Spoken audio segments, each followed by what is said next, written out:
Welcome to TalkAboutTopeka.com. I'm Chris Schultz. On this episode, I'm sitting down with one of the owners of Chapel Oaks Funeral Homes and Hutton Monuments. Susan Hutton joins us. This episode's brought to you by the WIBW channels and the Break Room. Check out all the fun stuff they have going on at breakroomdowntown.com.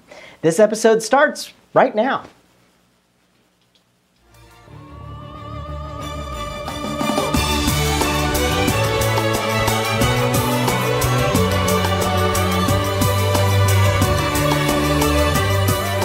All right, well, I am here with Susan Hutton. Susan, thanks for joining us. Thank you for having me. Yeah, now you guys have something that you've been working on recently, but you also are from a business that's been around for a very long time. Exactly. You're with Chapel Oaks Funeral Home, Yes. But also you might know them as Hutton Monuments. Tell us a Correct. little bit about the business. Correct.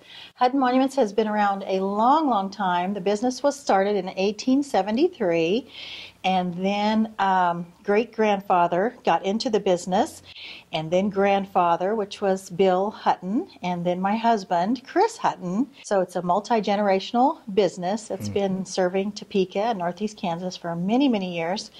And we're blessed to have 10 locations throughout Northeast Kansas. Wow. And then the funeral homes were started in 1988, which was Chapel Oaks Funeral Home, which started the very first one in Holton, Kansas. Wow, wow. Yeah. Well, what an interesting business. I mean, it's one of those things that none of us want to deal with, but we know we're going to someday. Exactly, Yeah. exactly. We feel it's a privilege to be able to help families at a most difficult time and to be able to serve them with compassion and sympathy and excellence of service is really what we strive for. What are some of the things that a family going through mourning that they don't typically think of if they've never done that? What are some of the things that as a business that you guys work with them on that we wouldn't necessarily think about? Well, one of the things is pre-planning, that it's just so helpful to your loved ones and to your families to economically too as well, to get some decisions made ahead of time that will alleviate pain and sorrow for the loved ones. If they've got things in place, well, we know mom and dad took care of all that, so it just really helps to have some pre-planning, and there's lots of ways to pre-plan your funeral as well as buying your monument ahead of time and just getting those things out of the way, and it just is a real help to families at their time of need. Yeah. Well, and you do see if you go to the cemeteries, you can actually see where people have got their plots, and not only just the plots, Yes. but they've got the headstones and everything ready for them. Exactly. Is that something that people have traditionally done, or is that something that's kind of a newer trend?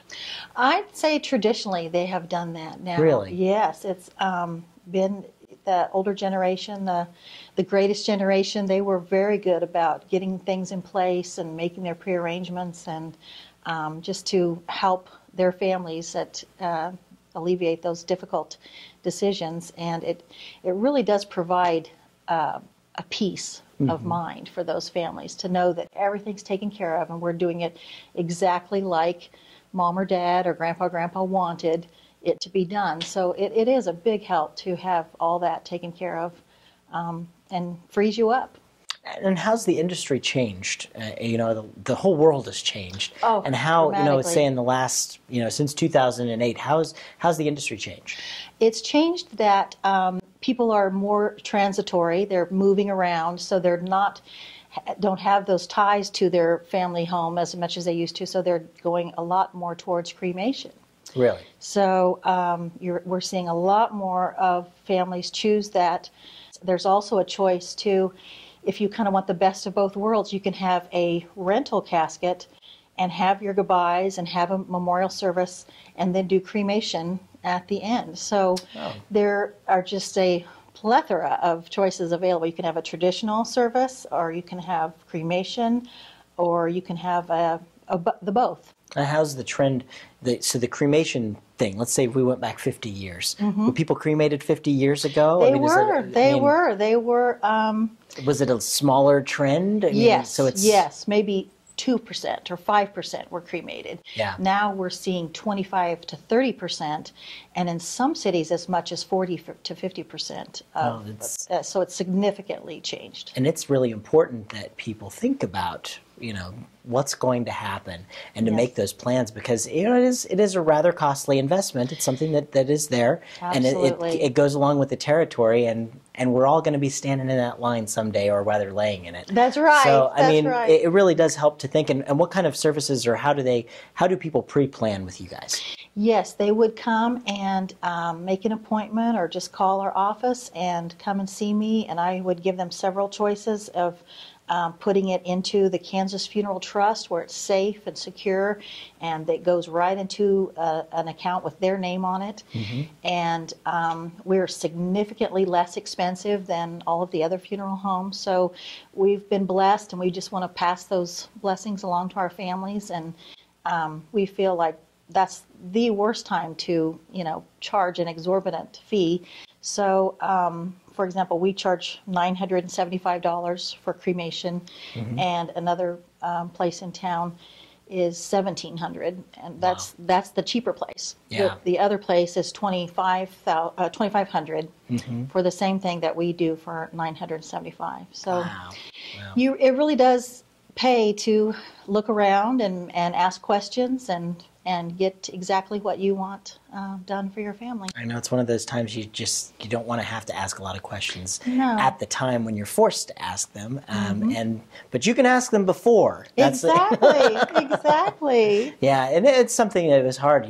My father passed away, mm-hmm. and I had to go through that whole thing, at a relatively young age, I feel. Yes. But I learned so much about how the process works, mm-hmm. and I can't stress enough that you at least kind of think about what you're going to do. Absolutely. And people get family plots, in the cemeteries, and to even think about that, about where are your parents buried? Where might you think about being buried one day? There's a lot of questions that I know people don't want to sit around and answer. Right. But you really should.